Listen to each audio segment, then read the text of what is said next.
আসসালামু আলাইকুম দর্শক। পলিটিকোডের আরো একটি নতুন সাক্ষাৎকারে আপনাদেরকে স্বাগত জানাচ্ছি।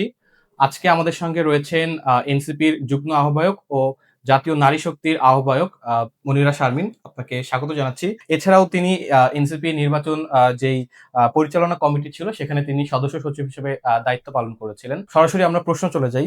প্রথমত হচ্ছে যে আপনি আসলে রাজনীতিতে আসলে কিভাবে আসলেন এবং দল হিসেবে আপনি এনসিপি কে কেন বেছে নিয়েছেন? ধন্যবাদ। রাজনীতিতে আসা হচ্ছে ছাত্র রাজনীতির মাধ্যমে। আমি ঢাকা বিশ্ববিদ্যালয়ে দুর্যোগ ব্যবস্থাপনা ইনস্টিটিউটে পড়াশোনা করেছি এবং কবি সুফিয়া কামাল হলে আমি কবি সুফিয়া কামাল হলের ছাত্রী। তো আমাদের সময় তো একটা খুব গুরুত্বপূর্ণ সময় কেটেছে আন্দোলন সংগ্রামের মধ্যে দিয়ে ২০১৮ সালের কোটা সংস্কার আন্দোলন এবং একই বছরে নিরাপদ সড়ক আন্দোলন। তো গুরুত্বপূর্ণ এই আন্দোলনগুলোর মাধ্যমে আসলে আমাদের রাজনৈতিক ভাবে আমাদের সচেতন হয় এবং রাজনীতিতে যদি বলি যে একেবারে ছাত্র নেতৃত্ব হিসেবেও আমাদের পরিচিতি।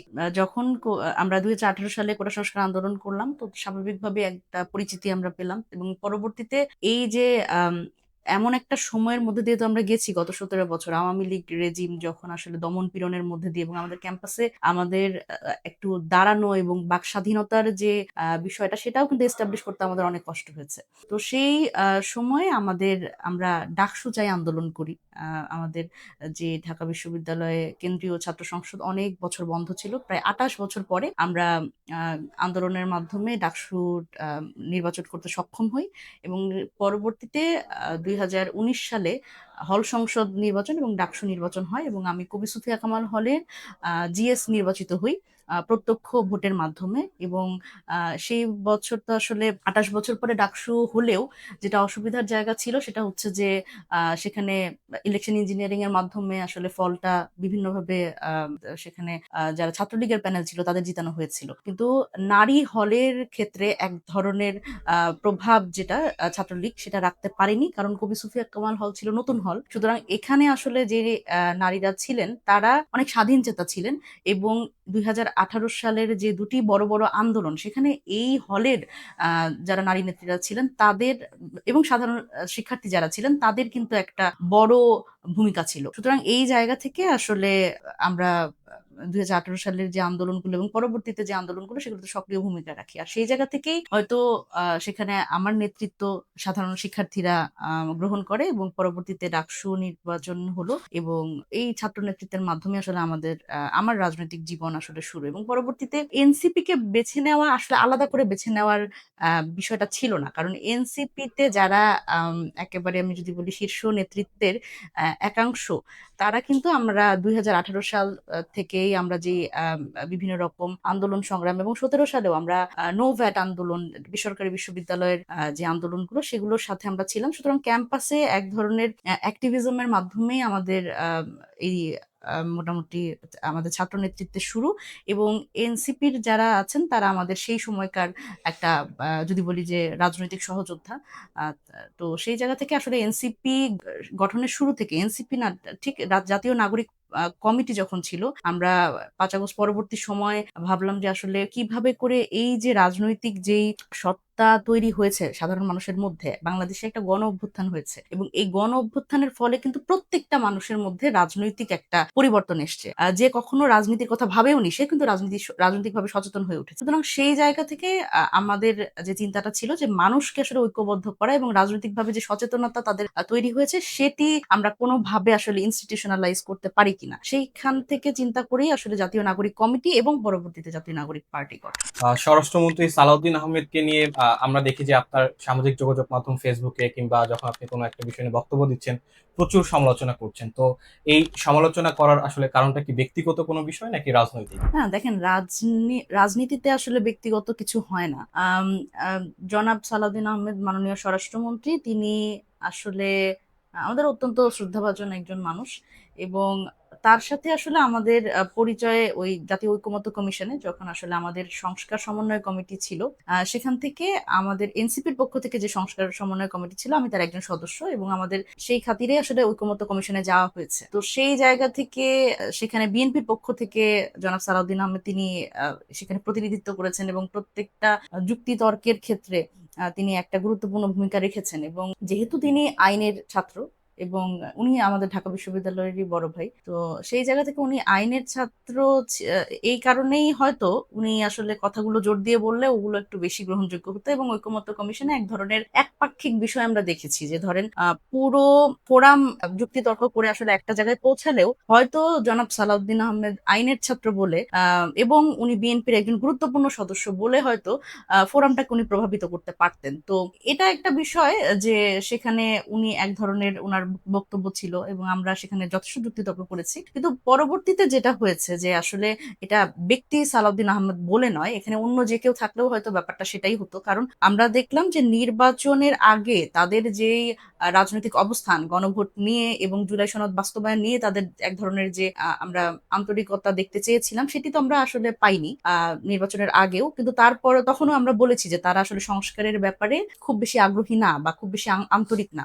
কিন্তু আমরা তারপরেও দেখলাম যে বিএনপির একেবারে টপ অর্গানোগ্রাম থেকে শুরু করে সবাই কিন্তু গণভোটের পক্ষে, হ্যাঁ পক্ষে আসলে তারা ক্যাম্পেইন করেছে। সুতরাং গণভোটের ব্যাপারে কিন্তু কোনো অনৈক্য ছিল না। পরবর্তীতে আসলে এই নির্বাচন এবং গণভোট দুটি অনুষ্ঠিত হওয়ার পরে বিএনপি সরকার যখন একক সংখ্যাগরিষ্ঠতায় সরকার গঠন করলো, তখন দেখা গেল যে তারা গণভোটটাকে অস্বীকার করছে। অথচ এই গণভোটের বিষয়ে কিন্তু জনাব সালাউদ্দিন আহমেদ উনি কিন্তু নিজেই বলেছেন যে উনারা এটার গণভোটের প্রস্তাবকারী। এখন যখন আসলে রাজনৈতিক প্রয়োজনে, যখন ক্রেডিট নেয়ার ক্ষেত্রে উনারা নির্বাচনের আগে বলেছেন যে উনারাই গণভোটের প্রস্তাবকারী, তো সেই গণভোটের প্রস্তাবকারী দল আবার নির্বাচনের পরে গণভোটটাকে অস্বীকার করছে। এবং আপনারা জানেন যে যে অধ্যাদেশগুলো, সেই অধ্যাদেশগুলো কিন্তু ওনারা যেগুলো আসলে অন্তর্বর্তীকালীন সরকার এই সংস্কারের এজেন্ডাকে সামনে রেখে এই সংস্কারগুলো করেছে, যেটা কিন্তু আমাদের আসলে যে প্রাতিষ্ঠানিক দলীয়করণ বলেন এবং এই সাংবিধানিক প্রতিষ্ঠানগুলোর স্বাধীনতা বলেন, এই জায়গাগুলোতে একটা নির্বাহী ক্ষমতার যে একক ব্যবহার আমরা দেখেছি গত 17 বছর এবং তারও আগে, সেই জায়গা থেকে একটা বড় ভূমিকা পালন করবে যে প্রতিষ্ঠানগুলোকে স্বাধীন করার ক্ষেত্রে। কিন্তু আমরা যেটা দেখছি যে সংসদেও আসলে জনাব সালাউদ্দিন আহমেদকে আমরা আসলে আলাদা করতে চাই না, কিন্তু দেখা যায় যে বিএনপির মোটামুটি আমি যেটা দেখি যে হয়তো লিখিতভাবে জনাব তারেক রহমান তিনি প্রধানমন্ত্রী, কিন্তু সকল মন্ত্রীর মন্ত্রী হচ্ছেন জনাব সালাউদ্দিন আহমেদ, মাননীয় স্বরাষ্ট্রমন্ত্রী। কিন্তু আবার মানে খুবই অবাক করা বিষয় হচ্ছে যে উনি সকল মন্ত্রীর মন্ত্রী, কিন্তু আবার স্বরাষ্ট্রমন্ত্রী হিসেবে যে উনার দায়িত্ব, সেই অথরিটি আবার উনার হয়তো হাতে নাই। কারণ আমরা দেখছি যে বাংলাদেশের যে আইন শৃঙ্খলা পরিস্থিতি, সেই আইন শৃঙ্খলা পরিস্থিতি নিয়ে তার কোনো বক্তব্য নাই। এটা খুবই অবাক করা বিষয়, অথচ তিনি স্বরাষ্ট্রমন্ত্রী। আবার দেখা গেছে যে উনি একই ভাবে আইনবেত্তা, উনি সংবিধানবেত্তা, উনি বিভিন্ন সময় এবং ক্রীড়া নিয়ে উনি অনেক মানে ক্রীড়া বিশারদ হিসেবে উনি নিজেকে প্রতিষ্ঠিত করেছেন রিসেন্টলি। কারণ উনার নিজের পুত্রই আমাদের বিসিবিতে একজন কমিটিতে আছে। তো সেই জায়গা থেকে উনি আসলে সকল কাজের কাজই, কিন্তু উনাকে তাহলে আমার প্রশ্ন হচ্ছে যে উনাকে তাহলে একটা কেন মন্ত্রণালয় দেওয়া হলো, এবং এত গুরুত্বপূর্ণ একটা মন্ত্রণালয় উনাকে কেন দেওয়া হলো? দেখেন, এই যে ফ্যামিলি কার্ড থেকে শুরু করে আমরা গত 3টা ধর্ষণের ঘটনা দেখলাম যে ফ্যামিলি কার্ড দিবে বলে বিএনপির যারা নেতাকর্মী তারা ধর্ষণের ঘটনা ঘটাচ্ছে। সুতরাং এই কার্ডগুলোর মাধ্যমে কিন্তু একটা নারী নিপীড়নের একটা জায়গা তৈরি হয়েছে। তো এই জায়গাগুলোতে কিন্তু ওনার বক্তব্য আমরা চাই, উনি স্বরাষ্ট্রমন্ত্রী। এবং আপনি দেখেন যে মাজার ভাঙা থেকে শুরু করে এই যে উনি বলেছেন মব কালচার শেষ, উনি কিন্তু ঘোষণা দিয়েছেন এই বিএনপি সরকার গঠন হওয়ার পরে এই মব কালচার শেষ, কিন্তু তারপরেও দেখলাম আমরা যে এই মব কালচার শেষ হয়নি এবং একজন পীরকে মেরে ফেলা হয়েছে। তো এই বিষয়ে আসলে উনার কোনো বক্তব্য নাই, এবং এটার ফলে বাংলাদেশের সাধারণ মানুষ যে ধরনের একটা নিরাপত্তাহীনতার মধ্যে ভুগছে, এবং দিনে দুপুরে কিন্তু মানুষকে কুপিয়ে হত্যা করা হচ্ছে, এই বিষয়গুলো উনি অ্যাড্রেস করছেন না। অথচ আমরা দেখছি যে উনি খুব ফিটফাট হয়ে উনি সংসদে যান। তো আমার বক্তব্য হচ্ছে যে পেঙ্গুইনের মতো তো আসলে সংসদে দাঁড়িয়ে খুব জোর দিয়ে একবার এক এক ব্যাখ্যা দেওয়ার থেকে উনার আসলে যে ডেজিগনেটেড কাজটা, সেটা মনে হয় ভালো করে করলে সেটা খুব ভালো হয়। আর এই ক্ষেত্রে আমার মনে হয় যে এই সব কাজের কাজই না হয়ে উনি যদি আসলে এই বিএনপির অন্যান্য যারা মন্ত্রী আছে বা অন্যান্য যারা এমপি আছে তাদেরও যদি আসলে একটু মানে শ্রম বিভাজন করতেন, উনি যদি কাজ ভাগ করে দিতেন, তাহলে মনে হয় এটা আরেকটু ভালো হতো। এবং সাথে সাথে আমাদের মাননীয় প্রধানমন্ত্রী জনাব তারেক রহমান তিনিও হয়তো কিছু কাজ করার সুযোগ পেতেন, ওনাকে নিশ্চয়ই কাজ করতে দেওয়া হচ্ছে না আমার ধারণা। এবং সাধারণ মানুষ কিন্তু প্রধানমন্ত্রীর পক্ষ থেকেও কথা শুনতে চায়। প্রধানমন্ত্রী জাস্ট বসে বসে দেখবেন এবং মাঝে মাঝে পেপারের পাতা উল্টাবেন এবং টেবিল চাপড়াবেন, এটা কিন্তু সাধারণ মানুষ দেখতে চায় না। সুতরাং আমার মনে হয় যে একটা ডিভিশন অফ লেবার দরকার। বিএনপির যারা মন্ত্রী এমপি আছে তাদের মধ্যে জনাব সালাউদ্দিন আহমেদকেই আসলে এত দায়িত্ব দেওয়া আমার মনে হয় যে প্রয়োজন নাই। আচ্ছা, আমরা শুনতে পাচ্ছি যে এই যে সংরক্ষিত নারী আসন রয়েছে, এখানে 11 দলীয় জোটের পক্ষ থেকে আপনাকে এবং এনসিপির পক্ষ থেকে মাহমুদা মিতু যিনি আছেন আপনাদের আরেকজন নেত্রী, তাকে আসলে নির্বাচন করা হতে পারে বা মনোনয়ন দেওয়া হতে পারে। এই বিষয়ে আসলে আপনার কি মন্তব্য, বা আপনি আসলে নিজে ইন্টারেস্টেড কি না এই সংরক্ষিত নারী আসনে যাওয়ার জন্য? আচ্ছা, প্রথমত আমি যদি বলি যে নারী আহ, সংরক্ষিত নারী আসন, এটি আমি যদি বলি বাংলাদেশে 2026 সালে এসে এই জায়গাটাতে পরিবর্তন করার জন্য আমরা কিন্তু এনসিপি থেকে অ্যাডভোকেসি করেছিলাম। আমরা যখন ঐকমত্য কমিশনে কথা বলেছি, আমরা বলেছি যে আমরা আসলে এই সংরক্ষিত নারী আসনের থেকে আমাদের আসলে এখন প্রয়োজন হয়ে দাঁড়িয়েছে নারী নেতৃত্ব এবং নারী ক্ষমতায়নের জন্য, এবং রাজনীতিতে নারীদের সংখ্যা বাড়ানোর ক্ষেত্রে আমরা বলেছিলাম যে 100 আসনে সরাসরি নারীর নির্বাচন। তো সেই জায়গা থেকে আসলে আমরা অন্যান্য যে রাজনৈতিক দলগুলো তাদের সেরকম সদিচ্ছা দেখতে পাইনি, এবং সেই ক্ষেত্রে আমরা বলেছিলাম যে অন্তত 15% যাতে হচ্ছে প্রত্যেকটা দল থেকে মনোনয়ন দেয়া হয়। সেই জায়গাতেও আমরা দেখেছি যে রাজনৈতিক দলগুলোর অনাগ্রহ, এবং সেটা কমতে কমতে একদম 5%-এ নেমে এসছে, যেটা আসলে এই নির্বাচনে ছিল যে 5% প্রত্যেকটি দল তাদের নারী যারা আছে দলের নারী তাদের মনোনয়ন দিবে। কিন্তু সেটিও কিন্তু আসলে দলগুলো ফিল আপ করতে পারেনি। কোনো দলই সম্ভবত একেবারে 5% দিতে পারেনি। তো সেই জায়গা থেকে এটা তো আমাদের জন্য একটা বড় ব্যর্থতা। কিন্তু এখানে সংরক্ষিত নারী আসনের ক্ষেত্রে যদি বলি যে সংরক্ষিত নারী আসনে যেই নারীরাই থাকবেন, সেই নারীরা আসলে কি করবেন? সেই নারীদের দায়িত্ব হচ্ছে যে তাদের লিডারশিপটাকে, মানে তারা তো আসলে সংসদে থাকবেন 51% নারীর প্রতিনিধিত্ব হিসেবে। যে আমরা যখন বারবার করে বলছি যে নারীরা কেন রাজনীতিতে আসছে না, নারীরা কেন রাজনীতি বিমুখ, যখন আন্দোলন সংগ্রাম হয় তখন নারীরা থাকেন, আবার যখন রাজনীতির কথা হয় তখন নারীরা থাকেন না। তো এই জায়গায় আসলে এই পথটা আরো সহজ করার ক্ষেত্রে যারা আসলে সংরক্ষিত নারী আসনে যাবেন তাদের কিন্তু এটা একটা বড় দায়িত্ব হবে। এবার যদি বলি যে কোন প্রক্রিয়ায় আসলে সিলেক্ট করা হচ্ছে, আমি যতদূর জানি যে এনসিপি থেকে একটি মনোনয়ন দিতে পারবে এনসিপি থেকে, আর জোট থেকে আসলে দিবে কিনা এটি এটি আসলে আমাদের যারা জোটের 11 দলীয় জোটের ক্ষেত্রে যে লিডারশিপ বসবেন তারা আসলে সিদ্ধান্ত নেবেন। তো সেই জায়গা থেকে যিনি আসলে যাক তার আসলে দায়িত্ব হবে হচ্ছে যে নারীদের একদম মেইন স্ট্রিম রাজনীতিতে আনা। দেখেন, আমরা বাংলাদেশে যখন আসলে নারীদের রাজনীতি দেখেছি, আমরা দেখেছি নারীবাদী রাজনীতি, মানে নারীবাদী বলতে দেখা গেছে যে ঠিক নারীর পক্ষে না, কিন্তু দেখা গেছে যে একটু অন্য ধরনের নারীবাদিতা, যেটা আসলে নারীদের সত্যিকার অর্থে সামনে এগিয়ে দেওয়ার থেকে আসলে গুটি কয়েক নারী যারা দেখা গেছে একটু এলিট শ্রেণী এবং অলরেডি সমাজে এগিয়ে থাকা নারী, তাদের একটা এলিট সোসাইটি হিসেবে নারী সংগঠনগুলো কাজ করেছে। আমাদের আসলে এই মুহূর্তে দায়িত্ব হচ্ছে যে নারীদের মেইন স্ট্রিম রাজনীতিতে আনা। সেটার জন্য সারা বাংলাদেশে নারীদের আসলে সংগঠিত করার ক্ষেত্রে এনসিপির পক্ষ থেকে যেটা আমরা করছি সেটা হচ্ছে যে জাতীয় নারী শক্তি কিন্তু সারা বাংলাদেশে কমিটি দিবে, এবং সেটা একেবারে ওয়ার্ড পর্যায় পর্যন্ত কমিটি দিবে, যাতে করে আমরা এই সামনে স্থানীয় নির্বাচন, এই নির্বাচনেও আমাদের একেবারে তৃণমূল থেকে যে নারী নেতৃত্ব আছে তাদেরও আমরা আসলে এই মেইন স্ট্রিম রাজনীতিতে যুক্ত করতে পারি। এবং অবশ্যই শুধু নারীর অধিকার না, আমরা চাই যে বাংলাদেশে এখন যে রাজনীতি হবে, এনসিপি চায় যে মানুষ অধিকার ভিত্তিক রাজনীতি করুক, নাগরিকের যে অধিকারগুলো আছে সেগুলো নিয়ে সচেতন হোক, এবং সেগুলো নিয়ে আসলে সরকারের সাথে একটা জবাবদিহিতার সম্পর্ক হোক। সুতরাং আমরা আশাবাদী যে নারীরা সামনে আমাদের এনসিপি থেকে যে আসলে যাক সংরক্ষিত নারী আসনে, বা অন্যান্য দল থেকেও যারা আসলে মনোনয়ন দিবেন, সেক্ষেত্রে অবশ্যই এটা গুরুত্বপূর্ণ হওয়া দরকার যে যারাই যাচ্ছেন তাদের কিন্তু এটা একটা সোল দায়িত্ব যে বাংলাদেশের যে নারীরা পেছনে পড়ে আছে এবং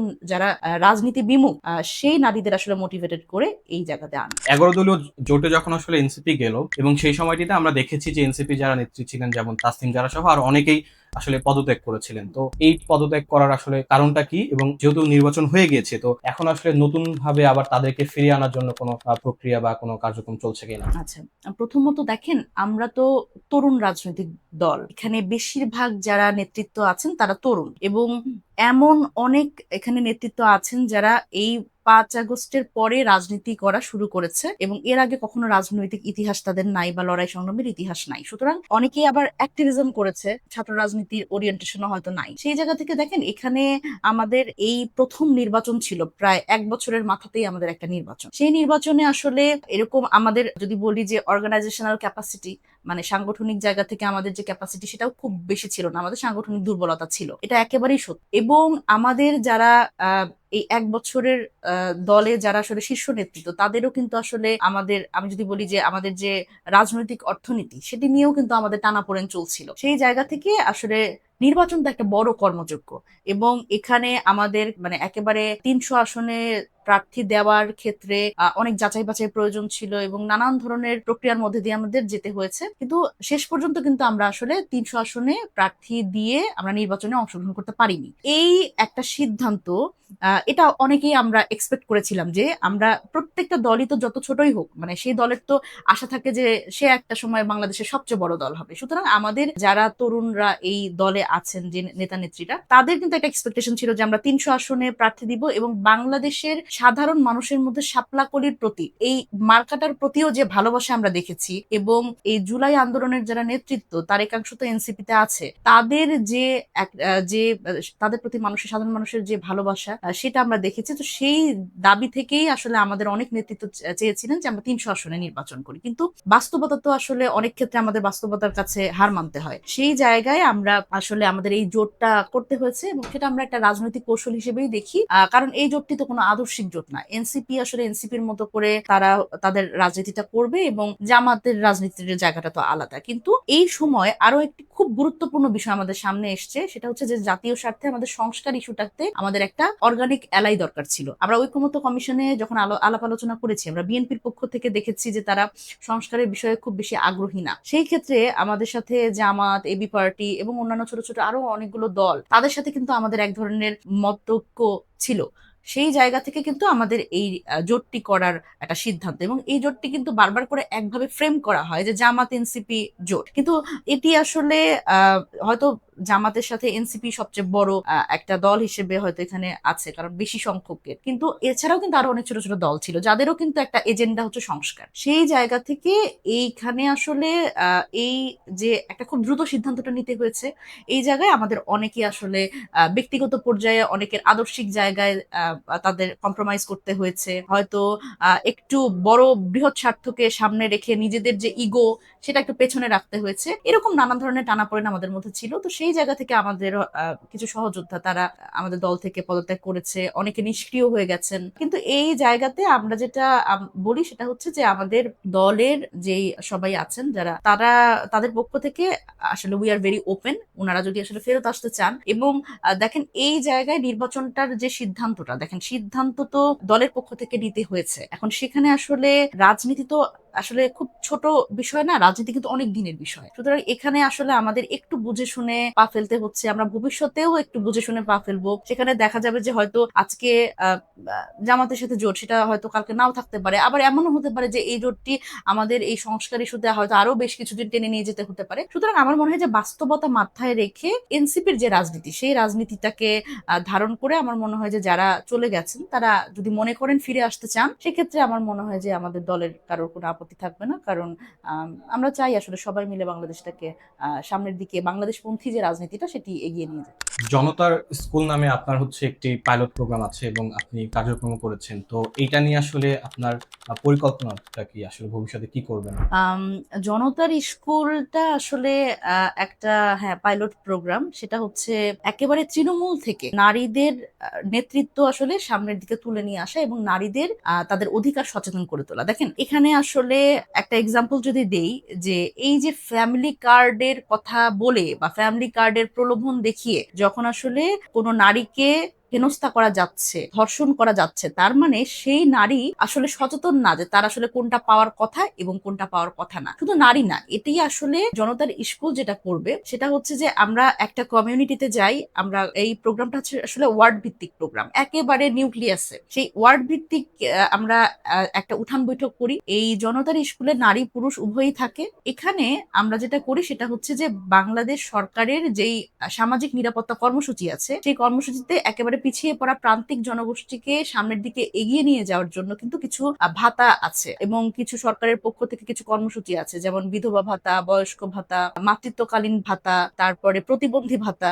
তো এই সহযোগিতাগুলো আসলে আমাদের নাগরিকরা সচেতন না হওয়ার ফলে সেটা অ্যাভেল করতে পারে না, সেটা দাবি করতে পারে না। দেখা যায় যে এই সুবিধাগুলো কারা পায়? আমরা ইউনিয়ন পরিষদ বলি, উপজেলা পরিষদে এখানে যাদের যাদের লবিং করতে পারে, দেখা যায় চেয়ারম্যান মেম্বারের আত্মীয় স্বজন বা তারাই আসলে এই সুবিধাগুলো নিজেরা নেয়। সুতরাং আসল যে সুবিধাভোগী তাদের কিন্তু আসলে এই সুবিধাগুলো তাদের পাওয়া হয়ে ওঠে না, যদিও তারা আসলে এটার প্রকৃত সুবিধাভোগী, তারা তাদের আসলে প্রয়োজন। তো এই জায়গাতে কিন্তু দেখেন, আমরা যখন বলি, আমরা যখন ক্লেম করি প্রশাসনের কাছে যে এই জিনিসগুলো আপনারা কেন দিচ্ছেন না, এখানে তো আসলে প্রত্যেকটা রাজনৈতিক দলের কিন্তু সবসময় গিয়ে ইন পার্সন গিয়ে কিন্তু এই নেগোসিয়েশনটা করা সম্ভব না। তাহলে আমাদের কি করতে হবে? আমাদের নাগরিকদের তাদের অধিকার সচেতন করতে হবে। তো এই জায়গা থেকে কিভাবে নারী নেতৃত্বকে আমরা তুলে আনবো? আমরা যখন এই উঠান বৈঠকটা করি, এই উঠান বৈঠকে আমরা 2জন আপা সিলেক্ট করি, মানে প্রত্যেকটা উঠান বৈঠক থেকে আমরা তাদের নাম দিয়েছি অধিকার আপা। এই অধিকার আপাদেরই আমরা আসলে মূলত ট্রেনিংটা দিই যে এখানে আপনার কমিউনিটিতে আপনি প্রত্যেকটা বাড়ি ঘুরবেন, ঘুরে ঘুরে আপনি তথ্য সংগ্রহ করবেন যে এখানে প্রতিবন্ধী ভাতা পাওয়ার জন্য যোগ্য কতজন, বয়স্ক ভাতা পাওয়ার জন্য কতজন যোগ্য, ইভেন ফ্যামিলি কার্ড পাওয়ার জন্য কতজন যোগ্য। এই ক্রাইটেরিয়া গুলো তাদের আমরা বলে দিই এবং তারা প্রত্যেকটা বাড়ি বাড়ি গিয়ে আসলে এই ডাটাটা কালেকশন করবে। করার পরে তারা হচ্ছে এই ইউনিয়ন পরিষদের সাথে বা উপজেলা পরিষদের সাথে তারাই হচ্ছে ব্রিজ। তারা গিয়ে বলবে যে আমাদের কমিউনিটিতে, আমাদের ওয়ার্ডে এই মানুষগুলো পাওয়ার যোগ্য, সুতরাং এই ভাতা যখন আপনারা লিস্ট করবেন তখন কিন্তু এই মানুষগুলোকে আপনারা কনসিডার করবেন। এবং তারা কিন্তু আবার গিয়ে এই অ্যাপ্লিকেশন গুলো করে দিবে। আমরা যাদের অধিকার আপা হিসেবে সিলেক্ট করছি তারা কিন্তু ন্যূনতম পড়াশোনা জানে, অন্তত অ্যাপ্লিকেশন করতে পারে। এই ওনাদের মাধ্যমে কিন্তু কমিউনিটির যারা আছে, ওয়ার্ডের যারা আছে, তারা ওনাদের মাধ্যমে অ্যাপ্লিকেশন করে জমা দিবেন। সুতরাং এখানে আমরা যেটা করতে পারছি যে স্থানীয় সরকারের জবাবদিহিতা নিশ্চিত করতে পারছি এই নারীদের দিয়ে, অধিকার আপাদের দিয়ে, এবং এই অধিকার আপাদেরও কিন্তু একটা লিডারশিপ ডেভেলপ হচ্ছে। সুতরাং আমরা এখানে একটা স্লোগান দিচ্ছি, সেটা হচ্ছে যে গ্রাম থেকে পরিষদ, নারী সংযোগ। সুতরাং এই নারী নেতৃত্বের মাধ্যমে, এই অধিকার আপাদের মাধ্যমে আমরা গ্রাম থেকে, অর্থাৎ ওয়ার্ড থেকে পরিষদ পর্যন্ত, ইউনিয়ন পরিষদ বা উপজেলা পরিষদ পর্যন্ত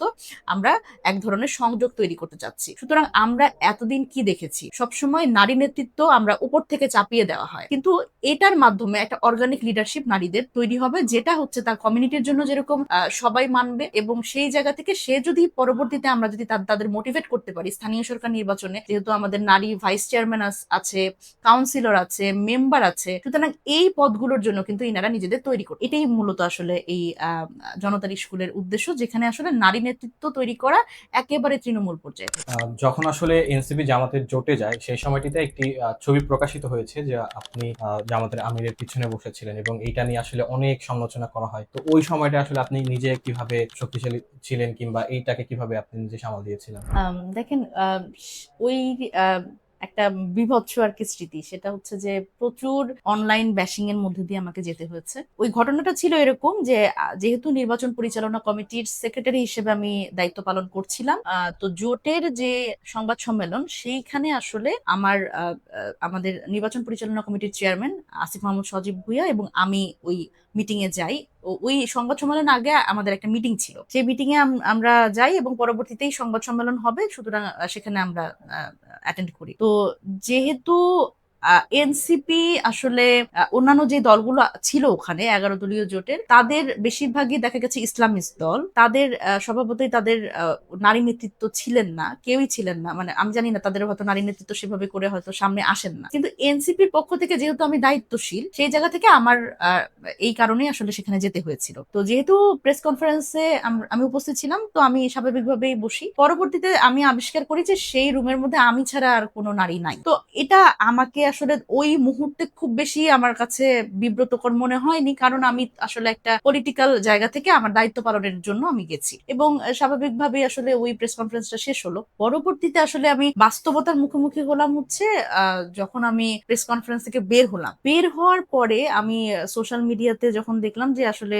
অ্যাঙ্গেলটা এমনই হয়েছে যে আমি একেবারে আমিরের মানে জামাতে আমিরের একেবারে পেছনে, তো তখন দেখলাম যে প্রচুর নেগেটিভ কমেন্ট এবং পুরোপুরি নানান ধরনের নারী বিদ্বেষী কমেন্ট, এবং আমি কেন ওখানে গেলাম, এতগুলো পুরুষ মানুষের মধ্যে আমি কেন গেলাম, এরকম নানান ধরনের প্রশ্ন। অথচ আমি কিন্তু যখন আসলে প্রেস কনফারেন্সে গেছি, তখন কিন্তু যখন প্রেস কনফারেন্স শেষ হয়েছে তখন কিন্তু জামাতের আমির উনি কিন্তু, আমি ওনার যেহেতু পেছনেই, উনি জাস্ট ঘুরে আমার সাথে কথা বললেন। আমাকে উনি বললেন যে আমি খুবই দুঃখিত, আপনার নামটা আমরা ঘোষণা করতে পারিনি, আপনি আসবেন জানলে আমরা হচ্ছে নামগুলো ঘোষণা করতাম, কারণ অন্যান্য সবার নাম ঘোষণা করা হয়েছে আমার ছাড়া, কারণ আমার আসলে যাওয়ার ওরকম প্রথমে ছিল না প্রস্তুত। তো উনি কিন্তু খুব স্বাভাবিকভাবে আমাকে ওয়েলকাম করেছেন যে ধন্যবাদ আসার জন্য। কিন্তু আমি যখন বাইরে বের হলাম তখন যখন দেখলাম যে এরকম একটা অবস্থা এবং অনেকেই মেনে নিতে পারছেন না যে আমি কেন ওখানে গেলাম, এটাতে আসলে আমি খুব অবাক হয়েছি। যে দেখেন, যখন আমরা বলছি যে কেন নারীরা রাজনীতিতে নাই, আবার তখনই আমরা দেখছি যে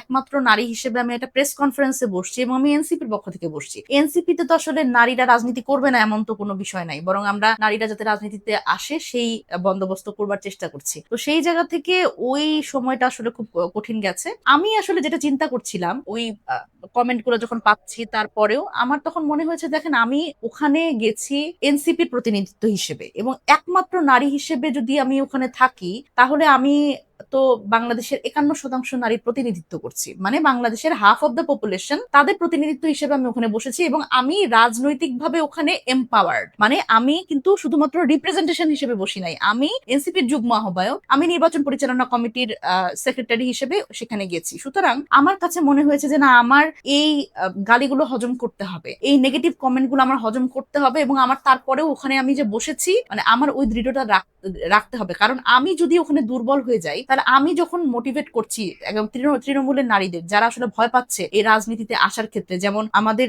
নারীদের আসলে যেভাবে করে অনলাইন ব্যাশিং করা হয়, যেই ধরনের ভাষায় গালি দেয়া হয়, এটা কিন্তু একটা পুরুষকে দেয়া হয় না, মানে নারীদের জন্য কিন্তু গালিও আলাদা। তো সেই জায়গা থেকে আমার মনে হয় যে নারী নেতৃত্ব এটা কিন্তু খুব বেশি সেলিব্রেটেড না বাংলাদেশে। আপনি দেখেন যে কোন দলে আপনি ধরেন একজন পুরুষ সহযোদ্ধা আমার, তাকে যেভাবে করে আপনি সেলিব্রেট করছেন, আমাদের সমাজ সেলিব্রেট করছে, আমি তার থেকে অনেক ভালো যুক্তি দিয়ে কথা বলছি, সুন্দর করে কথা বলছি, কিন্তু আমাকে ওইভাবে সেলিব্রেট করা হচ্ছে না, only because of my gender. তো এটা খুব ভয়ঙ্কর ব্যাপার। আবার সেখানেই আমরা সেই বাস্তবতায় দাঁড়িয়ে, সেই সমাজে দাঁড়িয়ে আমরা বলছি যে নারীরা কেন রাজনীতিতে আসে না। আমার মনে হয়েছিল যে আমার শক্ত থাকতে হবে, আমি আমার দায়িত্ব পালন করছি, সেই দায়িত্বটা পালন করতে হবে, কারণ আমাকে দেখে, আমার ওই পজিশন দেখে আরো 10টা নারী এই জায়গায় এসে বসার সাহস। তো আমার পক্ষ থেকে মেসেজটা এটাই ছিল যে বাংলাদেশের নারীদের যদি আসলে সামনে নিয়ে আসতে হয়, এই ধরনের নানান ধরনের ট্যাবু, সামাজিক বাস্তবতা, এই জায়গাটা আসলে ওভারকাম করেই তাদের সাহস করে আসতে হবে, কারণ না আসলে আসলে পরিবর্তনটা হবে না। আপনার সহযোদ্ধা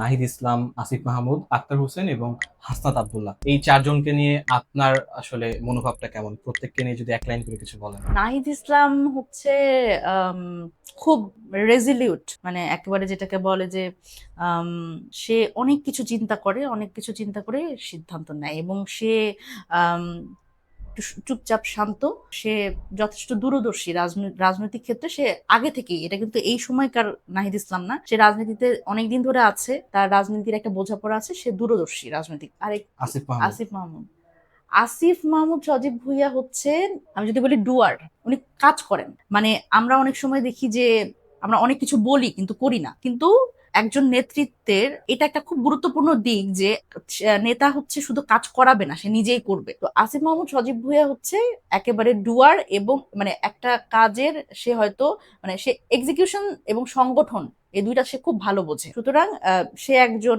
মানে খুব ভালো এক্সিকিউশন লেভেলে খুব ভালো একজন নেতা। আক্তার হোসেন হচ্ছে জনতার নেতা আমার কাছে, সেটা এখন থেকে না, অনেক আগে থেকেই সে জনতার নেতা, এবং আমরা তো তাকে বলি ভাসানী। আর সে আমার খুবই প্রিয় প্রিয় ছোট ভাই। সে যখন ক্যাম্পাসে গাভী বৃত্তান্ত পড়ছিল, মানে তখন হচ্ছে আমার দেখার সুযোগ হয়েছে সামনে থেকে যে ছেলেটা মানে আসলে কে, এবং তাকে পরবর্তীতে আমরা তাদের সাথে যোগাযোগ করি যে একসাথে চলো কোটা সংস্কার আন্দোলন এবং এরপরে আমরা প্রশ্ন ফাঁসের আন্দোলন করেছি। তার সে যখন আসলে ওই গাভী বৃত্তান্ত পড়ছিল এরপরে, তো তার অনশন ভাঙাতেও আমাদের অনেক কষ্ট হয়েছে। সে কোনোভাবে অনশন ভাঙবে না রাজুতে যখন বসেছিল। তো সে হচ্ছে খুব আহ, সহজ নেতা, মানে মানুষের সাথে মেশার এই ধরনের ক্যাপাবিলিটি আমি খুব কম মানুষের মধ্যে দেখেছি। বাংলাদেশের রাজনীতিতে অন্তত এরকম মানুষ খুব কম যে হাসি মুখে সাধারণ মানুষের সাথে এভাবে মিশতে পারে। হাসনাত তো সবারই ক্যাপ্টেন। যদিও আমি হাসনাতকে এই আন্দোলনের আগে চিনতাম না।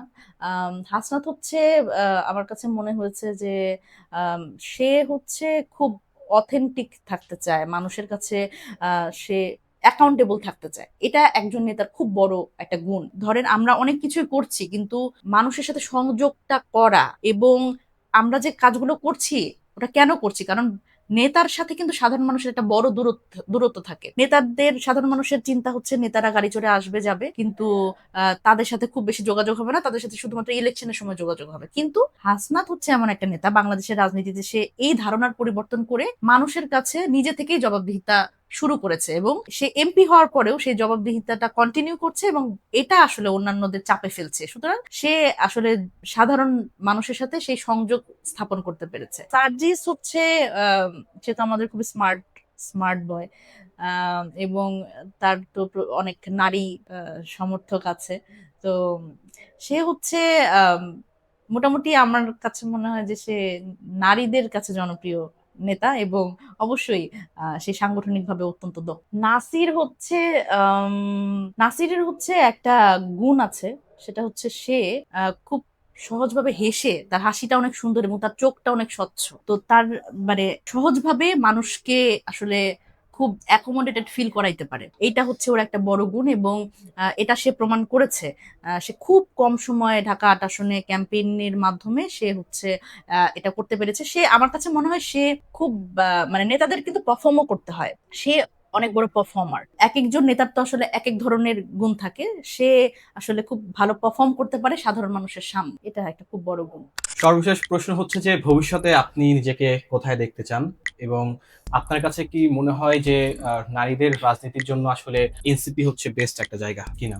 নারীদের রাজনীতির ক্ষেত্রে এনসিপি বেস্ট কিনা এর থেকে বড় কথা হচ্ছে যে যেহেতু আমি এনসিপির প্রতিনিধিত্ব, আমার দায়িত্ব হচ্ছে নারীদের আসলে সংগঠিত করা। এখন ধরেন আমার যেটা আমি যেভাবে করে দেখি যে আমার রাজনৈতিক কোনো ব্যাকগ্রাউন্ড নাই, আমার পরিবারে কেউ রাজনৈতিক জায়গা থেকে আসে নাই, সুতরাং খুবই মধ্যবিত্ত ছাপোষা একটা পরিবার থেকে আমি এসেছি। বাংলাদেশের এই 51% নারী যারা রাজনীতিতে আমরা যাদের আনতে চাই, যারা আমাদের ফোকাস গ্রুপ, তাদের কিন্তু বেশিরভাগেরই রাজনৈতিক কোনো ব্যাকআপ নাই। সুতরাং এই নারীদের আসলে আমাদের সামনে আনতে হবে, এবং এটা আমি যদি বলি যে এই পরিবারতন্ত্র থেকে বের হয়ে এখন পর্যন্ত বাংলাদেশের তরুণদের রাজনীতি করার একমাত্র জায়গা হচ্ছে এনসিপি, এটুকু আমরা বলতে পারি। তো সেই জায়গায় আমি এটাও বলতে পারি যে সেই নারীদের যাদের কোনো রাজনৈতিক ব্যাকগ্রাউন্ড নাই, যাদের খুব সাধারণ পরিবার থেকে এসছে, কিন্তু তাদের মধ্যে রাজনৈতিক ওই সত্তাটা আছে এবং ভবিষ্যতে নেতৃত্ব দেওয়ার একটা ভাবনা আছে, সেই নারীদের অবশ্যই আমরা চেষ্টা করছি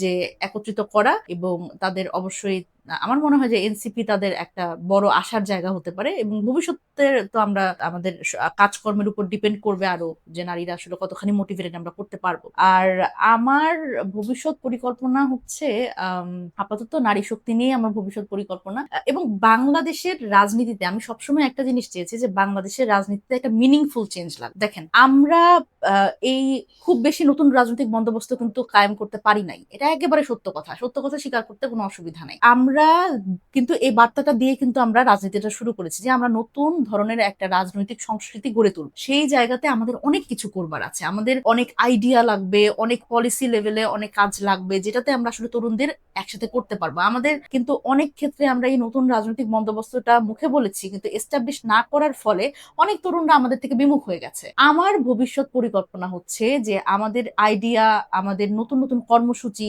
আমাদের এই পাবলিক এঙ্গেজমেন্টের বিভিন্ন রকম কর্মসূচি দিয়ে সেই তরুণদের যারা ডিমোটিভেটেড তাদের আবার আমাদের এই আমব্রেলার নিচে আনা, এবং এমন না যে সবসময় সবার রাজনীতিই করতে হবে, তারা আমাদের সাথে কোনো না কোনো ভাবে কানেক্টেড থাকুক যারা আসলে এই জুলাই গণ অভ্যুত্থানে রাস্তায় নেমেছে। আচ্ছা, আপনাকে অসংখ্য ধন্যবাদ আমাদেরকে এতক্ষণ সময় দেওয়ার জন্য। আর দর্শক, নিয়মিত আসলে রাজনৈতিক ব্যক্তিবর্গের এরকম সাক্ষাৎকার দেখতে আপনারা অবশ্যই পলিটিকোডের সঙ্গে থাকবেন। আল্লাহ হাফেজ।